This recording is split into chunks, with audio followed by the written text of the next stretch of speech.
Não faz o menor sentido a Red Bull de novo deixar um piloto da sua academia de fora da Fórmula 1.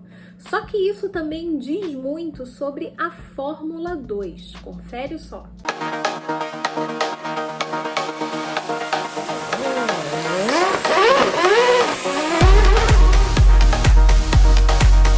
Olá pessoal, tudo bem? Seja bem-vindo ao Grande Prêmio. Meu nome é Luana Marino. Se você é novo por aqui, aquele convite de sempre para você, claro, deixar o seu like, também fazer a sua inscrição aqui no nosso canal, compartilhar esse vídeo, ativar as notificações, tanto aqui no YouTube quanto no seu celular, para você não perder nada do que a gente posta por aqui diariamente.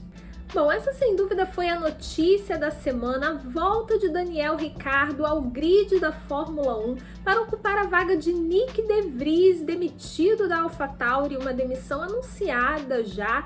E então o Ricciardo foi resgatado pelos taurinos para fazer esse retorno à categoria. O Ricciardo, que é um piloto já com uma bagagem considerável na Fórmula 1, ele também tem uma história vitoriosa com a própria Red Bull, considerando que a AlphaTauri é o time B da Red Bull. Então, quando a gente olha nesse primeiro momento, é um movimento sim que faz sentido, não é um movimento tão surpreendente assim.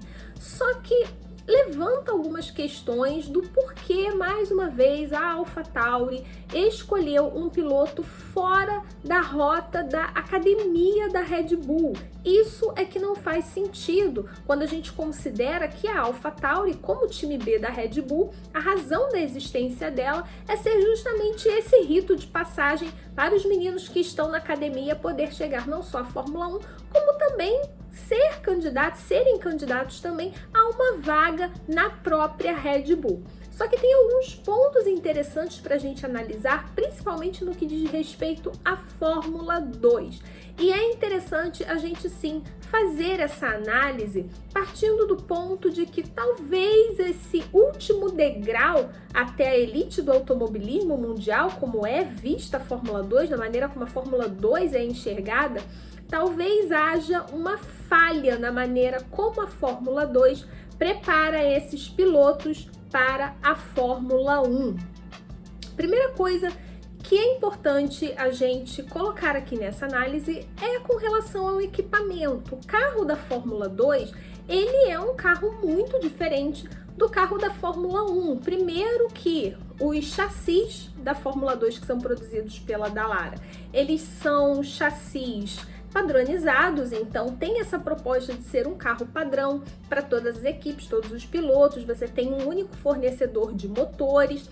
E justamente essa padronização traz uma sensação de equidade. Isso é muito importante, essa igualdade, porque você parte do princípio de que com o mesmo equipamento nas mãos, todos os pilotos tendo a oportunidade de correr com o mesmo equipamento, aquele que vai se destacar realmente pela sua pilotagem.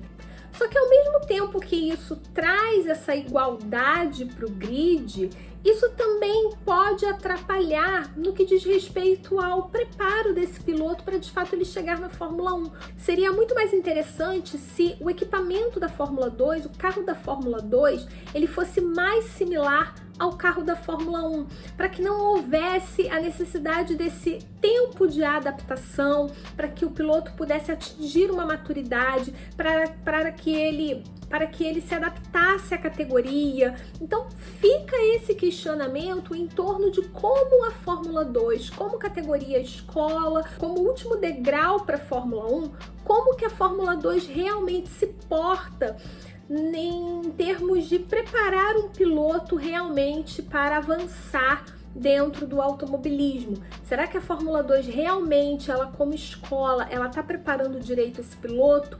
Ou será que tem alguma falha aí no meio do caminho? É interessante sim a gente observar, porque isso que está acontecendo na Red Bull acende um sinal de alerta sobre a própria Fórmula 2. Não faz sentido uma equipe que tem uma academia hoje, que só na Fórmula 2 ela possui 6 pilotos, não faz sentido que nenhum desses pilotos seja cotado para a AlphaTauri. A gente não está falando nem da Red Bull, que é a equipe A.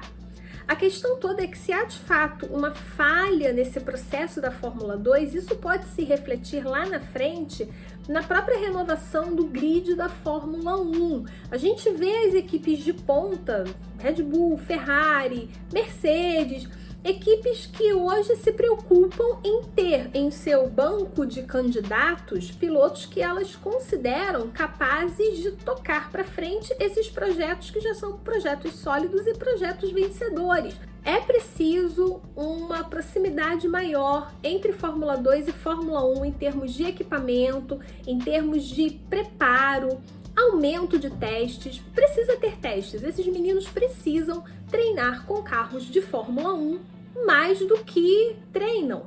Alguns não treinam nunca, treinam eventualmente.